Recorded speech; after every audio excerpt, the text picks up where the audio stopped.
Genetics की जहाँ तक मैं बात कर रहा हूँ, हमने अभी तक मेंडेलियन जेनेटिक्स की ही चर्चा की है। मेंडल के जो प्रयोग थे उन प्रयोगों के बारे में हमने देखा। इन 3 प्रयोगों के अलावा कुछ जो संकरण प्रयोग है वो संकरण प्रयोग और दे रखे हैं आपकी किताब के अंदर, उनकी मैं आज आपसे डिस्कशन करूंगा। और मोस्टली हम बात करेंगे आज बैक क्रॉस की। बैक क्रॉस का मतलब हिंदी होती है इसकी संकर, संकर पूर्व संकर। अब विद्यार्थियों हमें इस संकर पूर्व संकरण को समझना है। इसके अंदर 2 और क्रॉस हैं जो छुपे हुए हैं, उन क्रॉसों के बारे में हमें देखना है कि कौन से इसके अंदर 2 टाइप ऐसी है इसकी जो अलग अलग भी हमें समझ में आनी चाहिए। सबसे पहले मैं बात करता हूं बैक क्रॉस की। बैक क्रॉस, तो बैक क्रॉस में सबसे पहले हम देखते हैं इस बैक क्रॉस के प्रकार। तो बैक क्रॉस के प्रकारों की अगर बात की जाए तो यहाँ मैं एक आरेख द्वारा इसको समझाने का प्रयास कर रहा हूँ। 2 प्रकार का होता है बैक क्रॉस। एक तो होता है प्रभावी यानी डोमिनेंट प्रभावी संकर पूर्व संकर, और दूसरी तरफ अगर मैं बात करूं तो दूसरा होता है अप्रभावी संकर पूर्व संकर। अब विद्यार्थियों आपको यहाँ ध्यान ये देना है कि जो बैक क्रॉस है ये बैक क्रॉस 2 प्रकार का है। या तो ये डोमिनेंट प्रकार का बैक क्रॉस होगा या फिर ये रेसेसिव प्रकार का बैक क्रॉस होगा। डोमिनेंट को हम कह देंगे प्रभावी संकर पूर्व संकरण और रेसेसिव को कह देंगे अप्रभावी संकर पूर्व संकरण। अब विद्यार्थियों होता क्या है, देखो हम एक प्रोसेस के जरिए इसको समझेंगे। यहाँ हमने जब एकल संकरण प्रयोग पढ़ा था तो एकल संकरण प्रयोग में हमने देखा कि जनक के रूप में हमने कैपिटल टी और स्मॉल टी लिए। फिर हमने क्या किया, इसके गैमेट बनाए तो हमारे पास इधर तो कैपिटल टी आ गया, इधर स्मॉल टी आ गया। फिर हमने इसको जब क्रॉस करवाया तो हमारे पास F1 जनरेशन के अंदर एक कैपिटल टी और एक स्मॉल टी ये प्राप्त हुआ।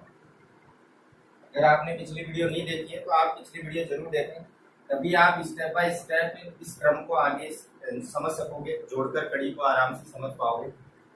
F1 पीडी के अंदर हमारे पास एक कैपिटल टी एक स्मॉल टी प्लांट जो है वो प्राप्त हो रहा था, जिसका जीनोटाइप हमारे पास एक कैपिटल एक स्मॉल टी था। अब यहाँ बैक क्रॉस की जब बात होती है तो हमें F1 पीडी का क्रॉस करवाना होता है। यानी इस बैक क्रॉस की अगर मैं बात करूं तो इस बैक क्रॉस का मतलब सीधा सा ये है कि F1 पीडी का, इसका F1 पीडी का प्रभावी व अप्रभावी, आपने 10th क्लास में भी देखा होगा, जेनेटिक्स का जो 10th का टॉपिक है उसमें टेस्ट क्रॉस, बैक क्रॉस और रेसिप्रोकल क्रॉस ये 3 अलग अलग क्रॉस दे रखे हैं। यहाँ हमें थोड़ी सी स्टेप अपनी बढ़ानी है क्योंकि हम 12th क्लास में आ चुके हैं, तो अपना स्टैंडर्ड थोड़ा सा हमें बढ़ाना है। F1 पीडी का प्रभावी या अप्रभावी जनकों के साथ क्रॉस, यानी बैक क्रॉस के अंदर जो F1 जनरेशन हमें प्राप्त हुई थी उस F1 जनरेशन का या तो हम प्रभावी के साथ क्रॉस करवाएं या फिर अप्रभावी के साथ क्रॉस कराएं, या हम ये कह सकते हैं कि F1 जनरेशन का दोनों प्रकार के जो जनक हैं प्रभावी और अप्रभावी उनके साथ क्रॉस करवा दिया जाए तो वो क्रॉस क्या कहलाता है, बैक क्रॉस कहलाता है। और यहाँ मैंने वही चीज आपको समझाने का प्रयास किया है कि ये जो बैक क्रॉस है ये 2 प्रकार का है, एक तरफ प्रभावी और एक तरफ अप्रभावी। यानी अगर आप प्रभावी जनक के साथ क्रॉस करवाओगे तो ये वाली प्रोसेस अपनाएंगे, अप्रभावी के साथ करवाएंगे तो ये वाली प्रोसेस है। क्या देखो अभी मैंने जो बताया, जैसे प्रभावी संकर पूर्व संकरण की बात करते हैं तो हमें जनक के रूप में F1 पीडी का क्रॉस करवाना है। तो F1 पीडी में हमारे पास जनक कौन है, कैपिटल टी स्मॉल टी। इसका क्रॉस हमें करवाना है किसके साथ, प्रभावी के साथ। और यहाँ अगर हम देखें तो प्रभावी कौन है, कैपिटल टी वाला या स्मॉल टी वाला। विद्यार्थियों यहाँ हमारे पास प्रभावी कौन था, कैपिटल टी वाला प्रभावी था।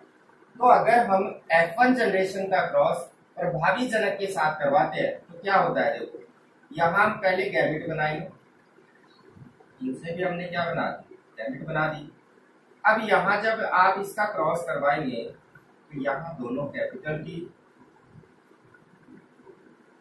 यहाँ दोनों कैपिटल, फर्स्ट इसका क्रॉस दोनों के साथ करवा दिया गया, सेकंड इसका क्रॉस जब करवाते हैं तो कैपिटल टी स्मॉल टी और ये कैपिटल टी स्मॉल टी, ये आपके पास F2PD आ गई है। ये F1 जनरेशन का तो हमने जनक लिया था, उसका प्रभावी के साथ हमने क्रॉस करवाया। अब यहाँ अगर हम इसका जीनोटाइप और फिनोटाइप देखें तो हमारे पास देखो, सबसे फर्स्ट हम जीनोटाइप की बात कर लेते हैं यहाँ। तो जीनोटाइप में हमारे पास 50% तो इस टाइप के हैं जिनके पास दोनों कैपिटल टी, और 50% हमारे पास इस टाइप के हैं जिनके पास एक कैपिटल एक स्मॉल। तो यहाँ अगर मैं बात करूँ तो 2:2, और इनको अगर और सॉल्व करेंगे आगे तो 1:1 आ जाएगा। अब अगर मैं इसके लक्षण अनुपात की बात करूं तो लक्षण अनुपात में हम सिर्फ पादप को बाहर से देख के ही तो ये बता सकते हैं कि पादप किस तरीके का है। तो आप यहाँ देख सकते हैं कि सबके पास कैपिटल टी, तो सारे के सारे पादप क्या है, लंबे हैं। अनुपात 4:0।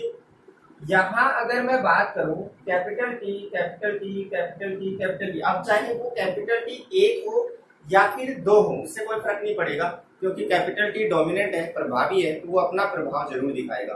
पादप क्या होना है, यहाँ लंबा होना है। तो यहाँ अगर मैं बात करूं जीनोटाइप और फिनोटाइप, इनका रेशियो क्या एक समान आया, क्या दोनों 1:1 आ रहे हैं, नहीं आ रहे। जीनोटाइप 1:1 आ रहा है, फिनोटाइप की अगर बात की जाए तो वो तो 4 आ रहे हैं। चारों के चारों पादप क्या है, लंबे। इस प्रकार का ये जो क्रॉस है इसको कहा जाता है आउट क्रॉस। क्या कहा जा रहा है, आउट क्रॉस के नाम से इसको जाना जाता है। तो आपको ये क्रॉस का नाम जो है ये आपको जरूर ध्यान रखना है कि अगर प्रभावी प्रकार का बैक क्रॉस है तो उसको हम क्या नाम देते हैं, आउट क्रॉस नाम देते हैं। ये तो बात हुई इस आउट क्रॉस की।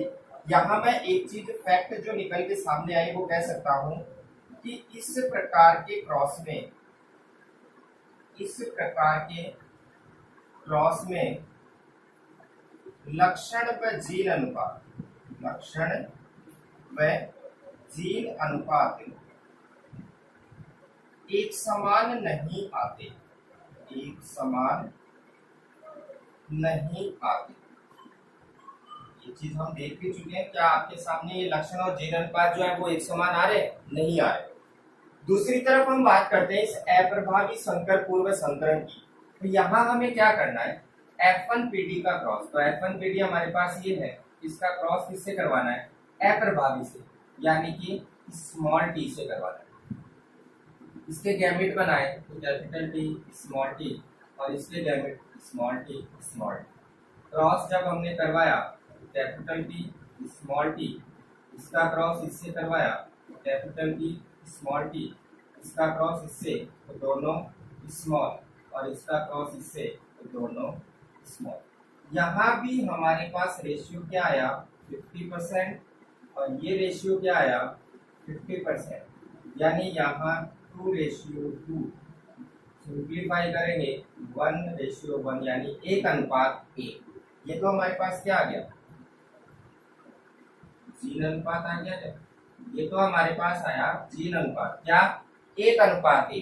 क्यों आया, क्योंकि हमने देखा कि हमारे पास दो ही तरीके के हैं plant, capital T small T अनुपात स्मॉल टी, और दोनों की संख्या कितनी है, 2 है। और जब उसको और सरल करेंगे तो 1:1 हमारे पास जीनोटाइप आ जाएगा। अब अगर मैं इस क्रॉस की फिनोटाइप की बात करूं, फिनोटाइप का मतलब वही जो बाह्य लक्षणों के आधार पर हम बता पाए कि पादप लंबा है या बोना है। तो हम यहाँ अगर इसके लक्षण अनुपात की बात करें तो लक्षण अनुपात हमारे पास क्या आ जाएगा, लक्षण अनुपात आ जाएगा लंबे अनुपात बोने। लंबे पादप कौन से हैं, देखो ये कैपिटल टी आ रहा है इसलिए ये लंबा है, ये कैपिटल टी आ रहा है इसलिए ये भी लंबा है, लेकिन ये दोनों क्या है, ये बोने, क्योंकि इनके पास दोनों ही क्या है, स्मॉल टी। तो लंबे अनुपात मोनो का अनुपात जब मैं देखता हूँ तो 2:2 भी आता है, ये भी। इसको जब और सरल करते हैं तो 1:1 आता है। तो यहाँ इस क्रॉस के अंदर जीनोटाइप और फिनोटाइप दोनों के दोनों क्या आ रहे हैं, समान आ रहे हैं, यानी 1:1 ही आ रहे हैं। तो यहाँ एक फैक्ट निकल के सामने आ गया कि इस क्रॉस में लक्षण व जीन अनुपात, कौन से अनुपात, लक्षण व जीन अनुपात दोनों एक समान आते, कैसे आते हैं, एक समान आते।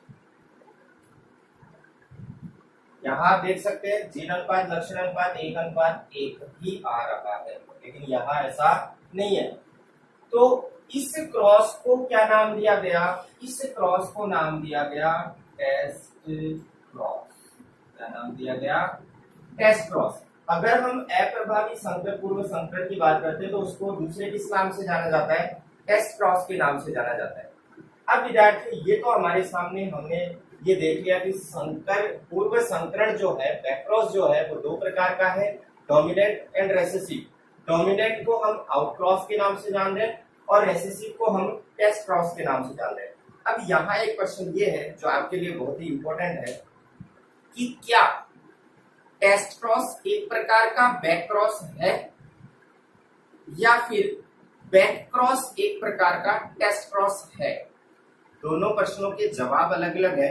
आप इस सारणी को इसको देखकर आसानी से बता सकते हैं कि बैक क्रॉस का प्रकार है एक टेस्ट क्रॉस। तो हम ये तो कह सकते हैं कि टेस्ट क्रॉस एक प्रकार का बैक क्रॉस है, तो टेस्ट क्रॉस बैक क्रॉस का ही पार्ट है।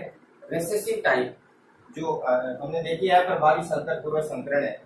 इसका मतलब यहाँ टेस्ट क्रॉस का मतलब क्या हुआ, टेस्ट क्रॉस का नाम आते ही आपके दिमाग में आना चाहिए F1PD का क्रॉस करवाना है किसके साथ, अप्रभावी जनक के साथ,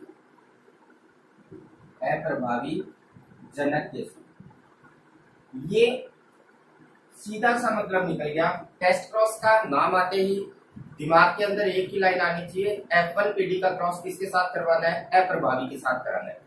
दूसरी अगर आउट क्रॉस की बात आती है तो यहाँ हमने क्या किया, F1PD इसका क्रॉस होना चाहिए प्रभावी जनक के साथ, इसके साथ प्रभावी जनक के साथ। अब यहाँ प्रभावी के साथ भी F1PD का क्रॉस हो रहा है, यहाँ अप्रभावी के साथ भी F1PD का क्रॉस हो रहा है। तो हमने बैक क्रॉस में यही तो लिखा था F1PD का प्रभावी और अप्रभावी दोनों जनकों के साथ क्रॉस क्या कहलाता है, बैक क्रॉस। तो हम ये तो कह सकते हैं कि टेस्ट क्रॉस एक प्रकार का बैक क्रॉस है, लेकिन बैक क्रॉस एक प्रकार का टेस्ट क्रॉस नहीं है। ये आपको थोड़ा सा याद रखना है, इसको आपको समझना है कि क्यों नहीं है और क्यों है। देखिए ये आज के अपनी वीडियो के अंदर एक छोटा सा टॉपिक था जो मैंने आपको आपके सामने पेश किया है, समझाने का पूरा प्रयास किया है। अगर आपको कोई डाउट हो तो प्लीज कमेंट बॉक्स में जाके कमेंट जरूर कर दीजिएगा, मैं आपकी समस्या का समाधान जरूर करूंगा। तब तक के लिए विद्यार्थियों घर पे रहें, सुरक्षित रहें।